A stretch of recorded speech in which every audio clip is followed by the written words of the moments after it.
இந்த 2026ல கூட நம்ம ஒரு விஷயம் ஸ்டார்ட் பண்ணலாம் இல்லை பண்ணலாம்னு நினைக்கும் போது அடுத்தவங்க என்ன நினைப்பாங்களோ அப்படின்னு நீங்கள் நினச்சிங்கன்னா உங்களோட பெரிய முட்டாள் எவனுமே இல்லை. இந்த வீடியோவில் அதுதான் நம்ம பார்க்கலாம். The fear of judgement. நம்ம ஒரு விஷயம் பண்ணுவோம், இல்லை நம்மளை பற்றி அவங்க என்ன நினைப்பாங்க அப்படின்னு எடை போடுறது. The fear of judgement. ஒரு ஆளை நம்ம எடை போடணும் அப்படின்னு பார்த்தீங்கன்னா எதை வச்சு போடுவோம்? அவனோட ஆக்ஷன்ஸ், ஸ்பீக்கிங், பாடி லாங்குவேஜ், அவனோட எக்ஸட்ரா. அவன் என்னென்ன பண்ணுவானோ அதை வச்சு தான் அவனை நம்ம எடை போடுவோம்.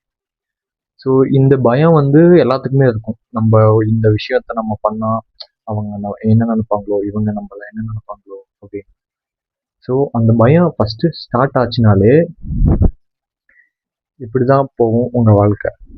இம்ப்ரூவ்மெண்ட்டே உங்களால் பார்க்க முடியாது. இப்போ நீங்களே ஒரு விஷயம் ட்ரை பண்ணணும்னு நினச்சிங்கன்னா கூட ஃபர்ஸ்ட் ஆஃப் ஆல் அந்த பாயிண்ட் ஆஃப் வியூ நீங்கள் வெளியில் வச்சுடுவீங்க. நீங்கள் ஃபஸ்ட்டு யோசிக்கவே மாட்டீங்க. என்ன யோசிப்பீங்கன்னா, நம்ம இது ஸ்டார்ட் பண்ணும்போது நல்லனா நம்ம இது பண்ணிட்டோம்னா அடுத்தவங்க என்ன பேசுவாங்க, இவங்க என்ன பேசுவாங்க, அவங்க என்ன பேசுவாங்க அப்படின்னு. அப்படி இருந்தாலே இப்படி தான் போகும் உங்கள் லைஃப். அதாவது நோ க்ரோத், எதுவுமே மேலேயே போகாது. அதாவது இம்ப்ரூவ்மெண்ட்டே இருக்காது. ஃபஸ்ட்டு இது எங்கே ஸ்டார்ட் ஆகுது அப்படின்னு பார்த்தீங்கன்னா நம்ம சைல்டுஹுட்லேருந்தே ஸ்டார்ட் ஆகுது. ஃபஸ்ட்டு நம்ம வீட்டை விட்டு, நம்ம குழந்தையிலேருந்தே நம்ம வீட்டை விட்டு வெளியே போகும்போது என்ன என்ன நினைப்பாங்க அப்படின்னு பார்த்தீங்கன்னா, குழந்தை அழகாக இருக்குது அப்படின்னு நினைப்பாங்க. ஸோ அந்த அழகுக்கு பின்னாடி என்ன வேலை நடக்குது? நம்ம அம்மா அப்பாலாம் அழகு பண்ணி கூட்டிகிட்டு போவாங்க. ஸோ இது ஃப்ரேம் ஒர்க் மாதிரி பண்ணிட்டாங்க. ஓகேவா? வெளியில் போகும்போது அழகாக இருக்கணும் அப்படின்னு. இப்போ நீங்கள் எதுவுமே பண்ணாமல் போனீங்கன்னா உங்களுக்கே அந்த தாட் மேக் ஆகிடும், என்ன நம்ம எதுவுமே பண்ணாமல் போயிட்டோமே அப்படின்னு. அடுத்தவங்களாம் நம்மளை பார்ப்பாங்களே, அழகாக இல்லைன்னு சொல்லுவாங்களே, இன்னும் மேக்கப்பே இல்லைன்னு சொல்லுவாங்களே. குழந்தையிலேருந்தே நம்ம இதை திணிக்க ஆரம்பிச்சிட்டோம். ஸோ இது நம்ம தப்பு இல்லை, நம்ம இதை சேஞ்ச் பண்ணிக்கணும். ஸோ அடுத்த ஸ்டேஜ் இது நெக்ஸ்ட் லெவலில் எப்படி போகுதுன்னு பார்த்தீங்கன்னா ஸ்கூல் லெவல். ஸ்கூல் லெவலெல்லாம் நம்ம 50 to 60 மெம்பர்ஸ் ஸ்டூடெண்ட்ஸு அசம்பிள் ஆகிருப்பாங்க கிளாஸில். டீச்சர்ஸ் ஏதோ கொஸ்டின் பண்ணும்போது நம்ம என்ன நினைப்போம்? நம்ம ஒழுங்கான பதில் சொல்லலாமா, இல்லை தப்பான பதில் சொல்லலாமா, இல்லை பதிலே சொல்ல வேணாமா அப்படின்னு நினைப்போம். ஏன் அப்படி நினைப்போம்னா நம்ம ஃப்ரெண்ட்ஸு, கிளாஸ்மேட்ஸு அண்ட் டீச்சர்ஸ் இந்த 3 பேர் நம்மளை என்ன ஜட்ஜ் பண்ணுவாங்க அப்படின்னு. இந்த ஜட்ஜ்மெண்ட் நம்மளை எப்படி அஃபெக்ட் ஆகும் அப்படின்னு பார்த்தீங்கன்னா, ஸோ அடுத்த விஷயம் என்னன்னு பார்த்தீங்கன்னா ஜட்ஜ்மெண்ட்லேயே 2 டைப். ஒன்று பாசிட்டிவ் ஜட்ஜ்மெண்ட், இன்னொன்று நெகட்டிவ் ஜட்ஜ்மெண்ட். இது மெயின்லி நெகட்டிவ் ஜட்ஜ்மெண்ட் தான் நம்மளை அஃபெக்ட் பண்ணுது. ஓகே, அதுக்கு முன்னாடி பாசிட்டிவ் பார்த்துடலாம். பாசிட்டிவ் ஜட்ஜ்மெண்ட் என்ன பண்ணுது அப்படின்னு பார்த்தீங்கன்னா உங்கள் மைண்டுக்கு நல்ல ஹார்மோனை, டோபமைனை கிரியேட் பண்ணும். இப்போ சப்போஸ் இந்த வீடியோ பார்த்துட்டு இருக்க நீங்கள் நல்லா ஸ்மார்ட்டான பர்சன் அப்படின்னு நான் உங்களை ஜட்ஜ் பண்ணேன்னா நீங்கள் ஃபீல் குட்டாக ஃபீல் பண்ணுவீங்க. ஓகே, நம்ம ஸ்மார்ட்டான பர்சன், அழகான பர்சன் அப்படின்ட்டு. இதுவே இந்த நெகட்டிவ் சைடு அப்படின்னு என்னன்னு பார்த்தீங்கன்னா இந்த வீடியோ பார்த்துட்டு இருக்க நீ முட்டாள் அப்படின்னு சொன்னீங்கன்னா அது நெகட்டிவ் ஜட்ஜ்மெண்ட். ஜட்ஜ்மெண்ட் எதை பேஸ் பண்ணி இருக்கும்னு அப்படின்னு பார்த்தீங்கன்னா அதான் நான் ஃபர்ஸ்ட் ஆஃப் ஆல் சொன்னேன்ல, ஃபஸ்ட்டு பாடி லாங்குவேஜ், லுக்ஸு, அதை பேஸ் பண்ணி தான் மேக்ஸிமம் அதான் இருக்கும். அடுத்து ஆக்ஷன்ஸ். ஓகே, இப்போ இந்த நெகட்டிவ் ஜட்ஜ்மெண்ட் இதை எதை பேஸ், அதாவது எப்படி சொல்லலாம்னு பார்த்தீங்கன்னா இந்த நெகட்டிவ் ஜட்ஜ்மெண்ட் இதுக்கு பின்னாடி என்ன இருக்குன்னு பார்த்தீங்கன்னா இப்போ நம்ம எக்ஸ்டர்னலாக ஒன்று பண்ணுவோம். அதாவது எக்ஸ்டர்னலாக விஷயம் அப்படின்னு பார்த்தீங்கன்னா நம்மளோட அவுட்டர்வர்ட்ஸ் பாடியில் நம்ம பண்ணுறது. அதாவது இப்போ நான் கையை எப்படி மூமெண்ட் கொடுக்குறேன், ஓகேண்ணா, அது ஒன்று. அதுக்கடுத்து என் முடியை எப்படி நான் எப்படி கோதி விடுவேன் அப்படின்னு பார்த்தீங்கன்னா அது ஒன்று. ஸோ இதெல்லாம் பாடி லாங்குவேஜில் போகும். அடுத்து நான் எப்படி பேசிகிட்டு இருக்கேன் அப்படின்னு அதுவும் கன்சிடரபிள் ஆகும். ஸோ இந்த நெகட்டிவ் ஜட்ஜ்மெண்ட் என்னன்னு பார்த்தீங்கன்னா நம்ம எக்ஸ்டர்னலாக பண்ணுற விஷயம் நம்ம மைண்டுக்கு கனெக்ட் ஆகுது. இப்போ நான் இது பண்ணலாமா வேணாமா அப்படி கனெக்ட் ஆகும். ஸோ அப்படி கனெக்ட் ஆகிடுச்சுன்னா நம்ம இந்த விஷயத்த பண்ணவே மாட்டோம். ஏன் பண்ண மாட்டோம் அப்படின்னா பயம். அவங்க என்ன நினைப்பாங்க, இவங்க என்ன நினைப்பாங்க. எனக்கு என்ன கேள்வின்னா அவங்க நினச்சா என்ன? ம் நினைக்கட்டுமே, நினைச்சா என்ன? அப்படி நீங்க வந்து உங்க மைண்டை நீங்க வந்து ஃப்ரேம் பண்ணணும். ஒண்ணுமே இல்லை, இந்த சோஷியல் ஆங்ஸைட்டின்னு. இப்போ ஒரு செட் ஆஃப் பீப்புள் இருக்காங்கன்னு வைங்களேன், அவங்க கிட்ட போய் பேசுனா அவங்க பேச மாட்டாங்க, மிங்கிள் ஆக மாட்டாங்க. ஸோ அதுதான் சோஷியல் ஆங்ஸைட்டி. சோஷியல் ஆங்ஸைட்டி வந்து அதுதான் ஃபியர் ஆஃப் ஜட்ஜ்மெண்ட். ஸோ ரெண்டும் சிமிலர் தான். ஓகே, இப்போ நான் உங்களுக்கு வந்து ஒரு இந்த கிராஃப் வந்து உங்களோட சோஷியல் ஆங்ஸைட்டி லெவல். இப்போ உங்களுக்கு மார்க்ஸ் நீங்கள் கொடுத்துக்கோங்க. இப்போ ஒரு 5 செட் ஆஃப் பீப்புள்ஸ் அசம்பிள் இருக்காங்கன்னு வச்சுக்கோங்களேன். அவங்க கிட்ட போய் நீங்கள் ஒன்று பேசணும் அப்படின்னா நீங்கள் பேசுவீங்களா? இல்லை உங்களுக்கு ஏதோ தேவை இல்லைன்னா கூட ஃப்ரீயாக பேசணுன்னா நீங்கள் பேசுவீங்களா? அப்படி பேசுனீங்கன்னா உங்களுக்கு 10 மார்க். அப்படி நீங்கள் பேசலாம், அதுதான் உங்களுக்கு. ஸோ இது உங்களை எங்கே கூட்டிகிட்டு போகும்னா இங்கே தான் கூட்டிகிட்டு போகும். இங்கே கூட்டிகிட்டு போச்சுன்னா என்ன நடக்கும்? ஃபர்ஸ்ட் உனக்கு காமிச்சேன் பார்த்தீங்களா, அதுதான் நடக்கும். அண்டர்ஸ்டாண்ட் ஆச்சா? இப்போ அடுத்து வந்து அப்படியே நெக்ஸ்ட் லெவல். நம்ம இப்போ அடுத்த லெவலுக்கு, இப்போ நான் ஸ்கூல் எக்ஸாம்பிள் சொன்னேன்ல, இப்போ அதை தாண்டி நம்ம வந்து இப்போ ஜாப் போயிட்டோம் அப்படின்னு பார்த்தீங்கன்னா, ஜாப்ல வந்து டீம் மீட்டப்ஸ் அண்டு ப்ரெசன்டேஷன்லாம் பண்ண சொல்லுவாங்க.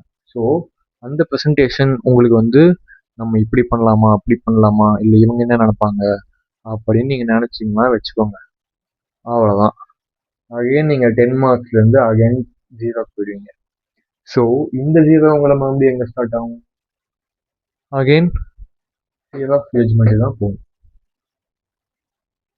இந்த ஃபியர் வந்தாலே என்ன நடக்கும்? மறுபடியும் ஒன்றும் நடக்காது, வளர்ச்சியே பார்க்க முடியாது.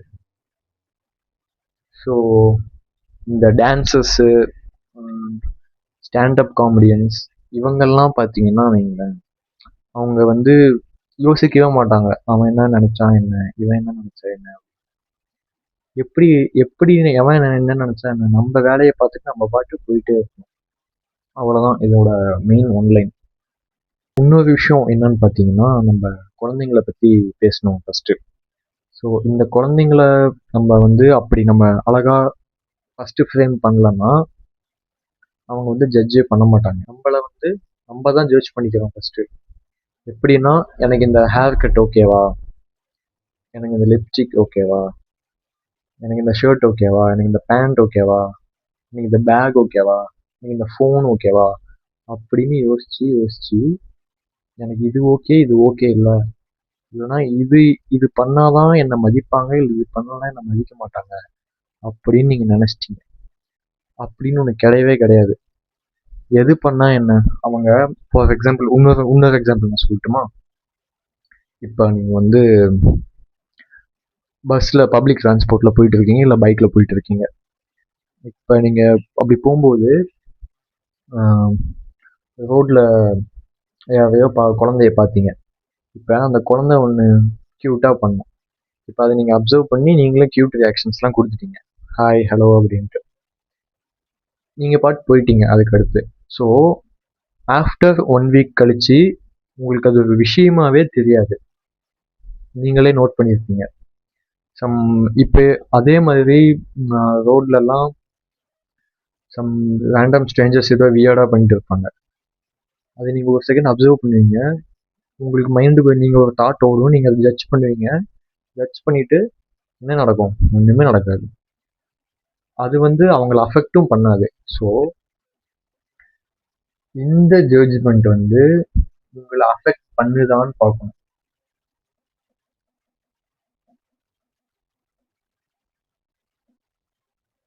அஃபெக்ட் பண்ணுதான்னு பார்க்கணும். அஃபெக்ட் பண்ணலன்னா இந்த ஜட்ஜ்மெண்ட்டே வேஸ்ட்டு தான். ஜட்ஜ் பண்ணி என்ன ஆக போகுது? இப்போ நம்ம ஃப்ரெண்ட்ஸ் நம்மளை ஜட்ஜ் பண்ணுறாங்கன்னு வச்சுக்கோங்களேன். ஃப்ரெண்ட்ஸ் வந்து நம்மளை ஜட்ஜ் பண்ணுறாங்க. இப்போ ஜட்ஜ் பண்ணி இல்லை நமக்கு என்ன லாஸ் அப்படின்னு பார்க்கணும். நமக்கு என்ன லாஸ் கிடைக்க போகுது? எந்த லாஸுமே இல்லை. இதுவே வந்து ஒரு காம்படிஷன் அப்படின்னு பார்த்தீங்கன்னா அங்கே ஜட்ஜ்மெண்ட் முக்கியம். ஸோ இன்டர்வியூவில் பார்த்தீங்கன்னா அங்கே ஜட்ஜ்மெண்ட் முக்கியம். அவங்களோட லுக்ஸ் பார்ப்பாங்க, உங்களோட ஸ்கில்ஸ் பார்ப்பாங்க, உங்களோட ஹவ் யூ ஸ்பீக் அப்படின்னு பார்ப்பாங்க. ஸோ இடத்துக்கு ஏற்ற மாதிரி ஜட்ஜ்மெண்ட் சேஞ்ச் ஆகும். அன்அக்கேஷ்னலாக வந்து ஜட்ஜ்மெண்ட் அவ்வளோ அவசியம்லாம் ஒன்றும் கிடையாது. ஸோ சிம்பிள் வேஸில் இது வந்து உடைக்கலாம் அப்படின்னு பார்த்தீங்கன்னா, ஃபஸ்ட்டு விஷயம், வீடியோவில் அவ்வளோ எடிட்லாம் ஒன்றும் பார்க்க முடியாது. ஓகே ஓகே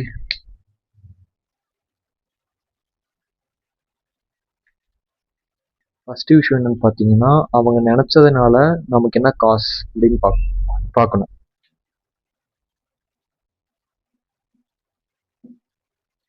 இப்போ இந்த ஜட்ஜ்மெண்ட் பண்ணனால நமக்கு ஏதோ பாதிப்பா அப்படின்னு பார்க்கணும். நமக்கு எந்த பாதிப்புமே இல்லை, ஆக்சுவலாக எந்த பாதிப்புமே இல்லை. ஸோ இந்த பாயிண்ட்டை வச்சு நீங்கள் இந்த ஃபியர் ஆஃப் ஜட்ஜ்மெண்ட்டை நீங்கள் வந்து டிஃபெண்ட் பண்ண. ஸோ செகண்ட் பாயிண்ட் என்னன்னு பார்த்தீங்கன்னா, பிரேக் டவுன் யுவர் ஃபியர். இப்போ உங்களுக்கே தெரியும் எனக்கு வந்து இந்த இடத்துல தான் எனக்கு பயம் அப்படின்னு. உங்களுக்கே நீங்கள் கண்டுபிடிப்பீங்க, எனக்கு வந்து இந்த இந்த இடத்துல மட்டும்தான் எனக்கு பயம், மிச்ச இடத்துலலாம் நான் பண்ணுவேன், பேசுவேன், இல்லை பாடி லாங்குவேஜ் எனக்கு குட்டாக இருக்கும் அப்படின்னு நீங்கள் நினைப்பீங்க. ஸோ நீங்கள் வந்து ஸ்பெசிஃபிக்காக அது எந்த இடம் நீங்கள் ஃபைண்ட் அவுட் பண்ணணும். ஃபஸ்ட்டு விஷயம்,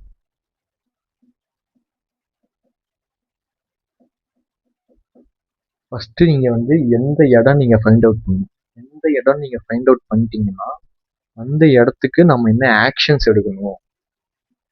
அடுத்து